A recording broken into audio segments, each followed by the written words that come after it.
जिले में 6 सीटों पर चुनाव लड़ेगी बविया पार्टी की कोर कमेटी का निर्णय। पालघर विधानसभा चुनाव का बिगुल बजने वाला है। इसे ध्यान में रखते हुए आज 15 अक्टूबर को विरार में बहुजन विकास अघाड़ी की कोर कमेटी की बैठक हुई। जिले की 6 में से 6 सीटों से पार्टी को चुनाव लड़ना चाहिए, इस विषय पर सहमति बनी। सभी पार्टियों ने चुनाव की तैयारियां शुरू कर दी हैं और चुनाव नतीजों की समीक्षा के लिए पालघर जिले की सबसे बड़ी पार्टी बहुजन विकास अघाड़ी की कोर कमेटी में सभी 6 सीटों पर चुनाव लड़ने का अहम फैसला लिया गया। इसके साथ ही कोर कमेटी के पदाधिकारियों ने इस बात पर जोर दिया है कि इस चुनाव में हितेंद्र ठाकुर और कमान संभाले। आज पालघर जिले की समीक्षा की गई, जिसमें पालघर जिले की 6 सीटों की समीक्षा की गई। बहुजन विकास अघाड़ी अपने दम पर 6 सीटों पर चुनाव लड़ेगी। पूर्व महापौर नारायण मानकर ने कोर कमेटी की बैठक के बाद पत्रकारों से कहा, इस अवसर पर विधायक राजेश पाटिल, वरिष्ठ नेता मुकेश सावे, पूर्व उप महापौर उमेश नाइक, पूर्व महापौर रुपेश यादव, अजय खोकोड़ी, जीतू भाई शाह, पूर्व सांसद बलीराम यादव, पूर्व सभापति प्रफुल्ल साने, पंकज ठाकुर आदि उपस्थित रहे।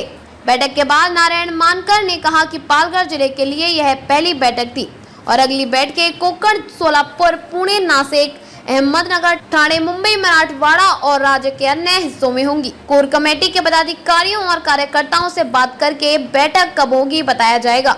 इस बीच बहुजन विकास अघाड़ी राज्य की लगभग 50 विधानसभा सीटों पर चुनाव लड़ने जा रही है, ऐसा कहा गया।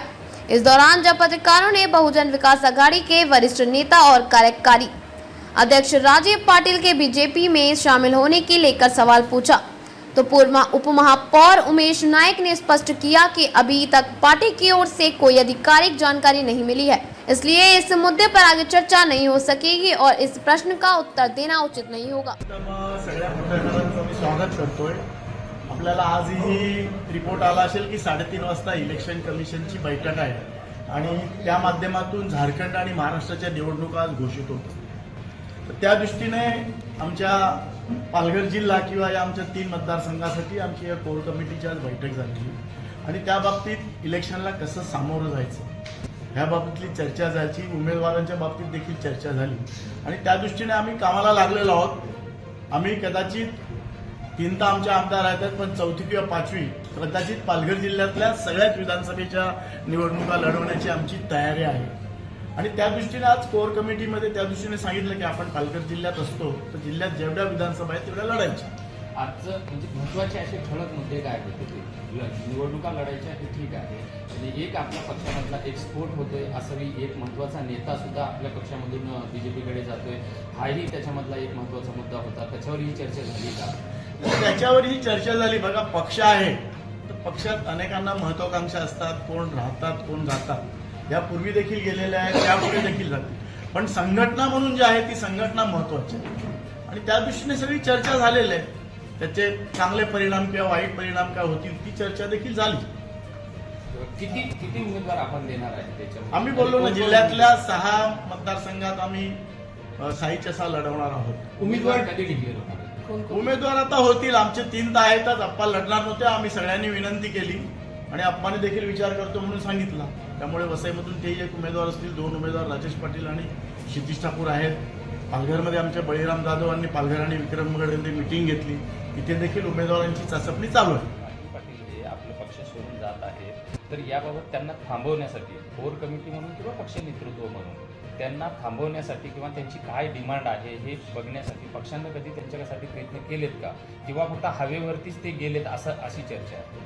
नाही, खरं म्हणजे हे जे आहे हे सगळं बाहेरून आम्ही सुद्धा ऐकतोय की अशी चर्चा सुरू होत आहे, पण अजून पक्षाकडे कुठल्याही प्रकारचं प्रस्ताव आला नाही, कुठलं पत्र आलं नाही आणि पक्ष नेतृत्वाशी तसं डायरेक्ट बोलणं झालेलं नाही। ॲज ए आम्ही मित्र म्हणून, कार्यकर्ते म्हणून आमच्याशी जेव्हा भेट झाली, माझी झालेली मागच्या वेळी, तेव्हा मी त्यांना सांगितलेलं की नाना असं तुम्ही करू नका, आपण इतकी वर्ष एका पक्षात काढले, पक्ष संघटना आपण उभी केली आहे, आपण एकत्रितच राहिलं पाहिजे असं आग्रहाचं मी स्वतः सांगितलं पाहिजे, कारण पक्षाकडे अजून काहीच दिले। पण त्यांचं डिमांड काय होतं? पक्षाकडे काय म्हणजे नेमकी नाराजी उद्भवली कुठे?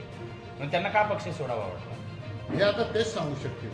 ज्या गोष्टी आम्हाला अजून प्रत्यक्षात आल्याच नाही, एखादा राजीनामा दिला असतं तर काहीतरी लिहिलं असतं की पक्ष सोडण्याचं अमुक कारण आहे म्हणून. उद्या काहीतरी नालासोपारा त्यांचा पक्ष प्रवेश होणार आहे, शक्ती प्रदर्शन, काय तुम्हाला माहिती आहे काय? अजून कारण नाही माहिती, तुम्ही आता सांगताय त्यावर. जेव्हा तुम्ही नानांना सांगितलं की नाना जाऊ नका, आपल्या पक्षात थांबा, तुम्ही मित्र म्हणून त्यांना सांगितलं, हो त्यावेळेस नानांनी काय सांगितलं?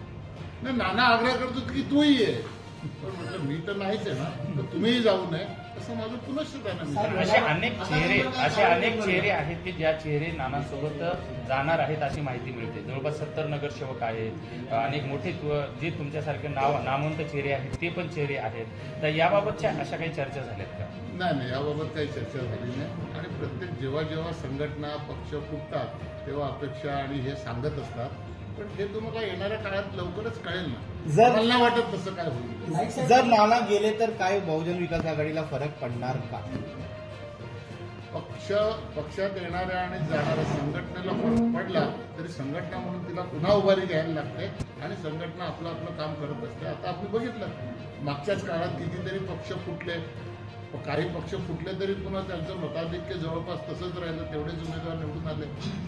आज आपल्याला त्यातलं नुकसान किंवा नफा ह्या दृष्टीने आपण बघत नाही, पण आमचा एक चांगला माणूस, आमचा एक ज्येष्ठ कार्यकर्ता किंवा आमचे प्रमुख आमच्यातनं जाते त्याचं दुःख आम्हाला.